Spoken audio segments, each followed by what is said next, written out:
Assalamualaikum warahmatullahi wabarakatuh. Alhamdulillah kita berjumpa kembali di acara ngaji online Safatul Akhyar. Di kesempatan ini kita akan coba membahas bagaimana fenomena yang katanya suara azan itu memberikan suatu polusi suara di suatu masyarakat atau lingkungan. Seperti kita ketahui bahwa azan pertama itu disyariatkan pada tahun 1 Hijriah setelah Rasulullah hijrah ke Madinah.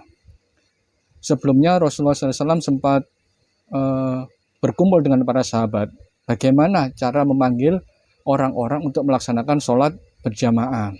Ada sahabat yang mengusulkan kita pakai trompet aja biar masyarakat mendengar. Ada yang mengusulkan kita pakai api untuk memanggil masyarakat, memberitahu bahwa waktu saat sudah masuk, atau juga memakai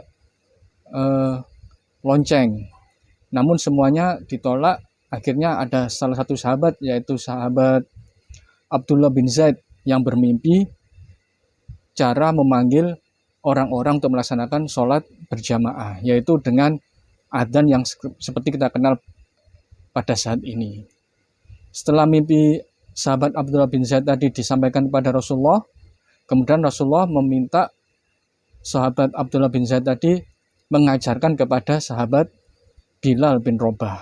Dan sahabat Bilal ini adalah muadzin pertama di masa Rasulullah SAW. Kemudian Bilal lah yang menjadi muadzin untuk memberitahu masyarakat bahwa waktu sholat telah masuk. Mengapa sahabat Bilal yang ditunjuk? Banyak alasannya, diantaranya karena suaranya lantang. Sahabat Bilal itu suaranya sangat lantang dan merdu. Selain itu sahabat Bilal apabila adzan, beliau sangat menghayati apa yang dibaca. Kemudian beliau juga disiplin dalam melaksanakan tugas menjadi muadzin ini tadi. Ini sejarah singkat pertama kali adzan dikumandangkan. Kemudian bagaimana dengan masalah kebisingan pada saat ini? Merujuk dari keputusan Menteri Negara Lingkungan Hidup, yaitu keputusan nomor 48 tahun 1996, itu ada banyak tabel derajat kebisingan. Di antara tempat ibadah, kebisingannya adalah sekitar 55 desibel. Jadi desibel itu satuan untuk mengukur suatu kebisingan.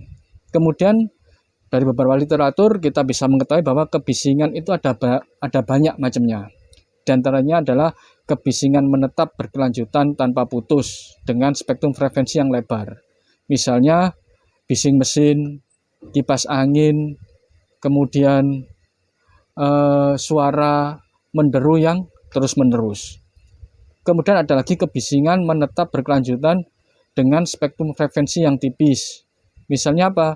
Misalnya bising gergaji, katup gas, dan lain-lain sebagainya. Kemudian ada lagi kebisingan terputus-putus.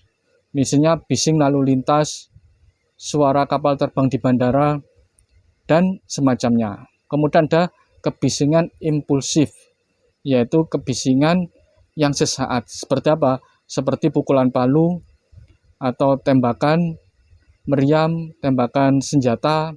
Itu kita sebut kebisingan yang sesaat atau impulsif.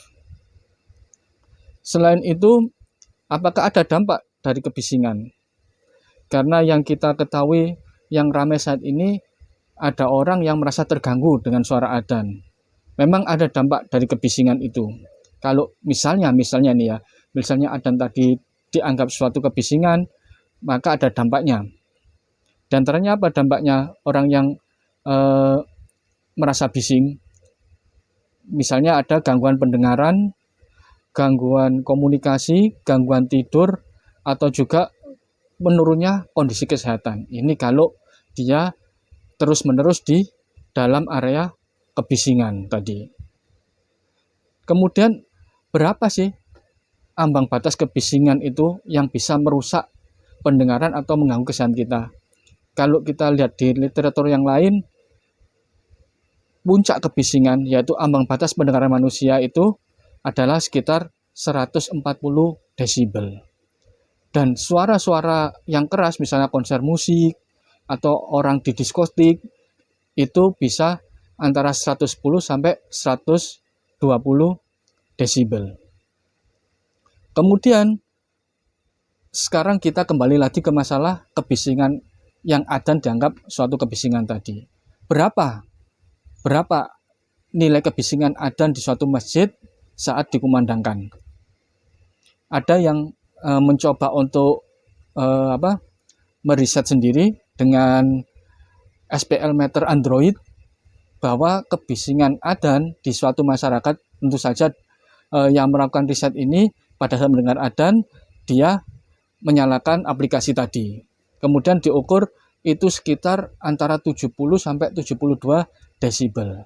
Dan ini juga kebisingan yang tidak terus-menerus, tapi kebisingan yang sesaat. Sehingga apabila diukur hanya sekitar 72 desibel dan sesaat-sesaat, itu sangat tidak mengganggu kesehatan maupun pendengaran manusia.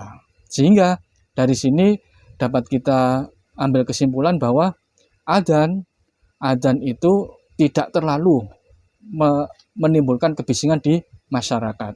Sama saja dengan orang yang tinggal di pinggir rel atau di pinggir bandara. Tidak mungkin pada saat dia itu istirahat, misalnya istirahat siang, dia harus menghentikan perjalanan kereta api atau pesawat terbang. Itu tidak mungkin. Atau orang yang rumahnya di sebelah suatu bengkel.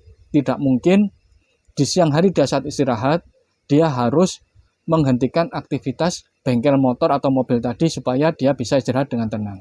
Demikian juga dengan orang yang rumahnya dekat dengan masjid, juga tidak bisa dia menganggap bahwa panggilan adzan tadi suatu kebisingan yang mengganggu istirahat dia. Bisa jadi orang yang merasa terganggu dengan suara adzan itu ada dua sebab. Kalau ini menurut saya pribadi. Yang pertama, sebab internal, yaitu sebab dari dirinya sendiri. Bisa saja dia tidak suka dengan suara adzan tadi. Yang kedua adalah sebab eksternal. Bisa jadi dia benar-benar terganggu dengan suara adzan tadi.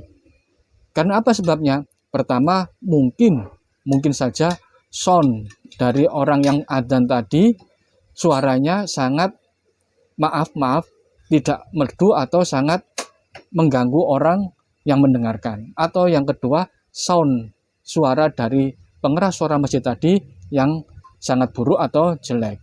Sehingga bisa jadi nanti ke depan di suatu pengurusan takmir bisa jadi yang pertama itu dari golongan ulama, kedua golongan umarok, bisa jadi nanti ke depan takmir adalah ada dari golongan sound engineer atau audio engineer untuk mengatur suara adzan tadi sehingga tidak mengganggu masyarakat.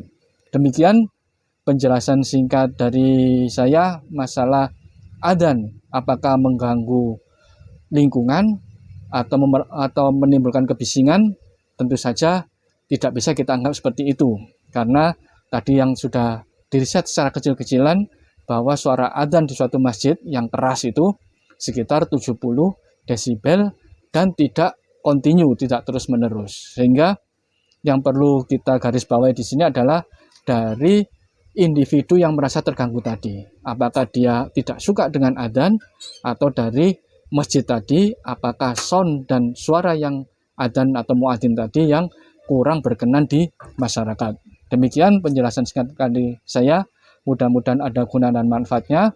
Kurang lebihnya saya mohon maaf yang sebesar-besarnya. Wallahu a'lam bishawab. Wassalamualaikum warahmatullahi wabarakatuh.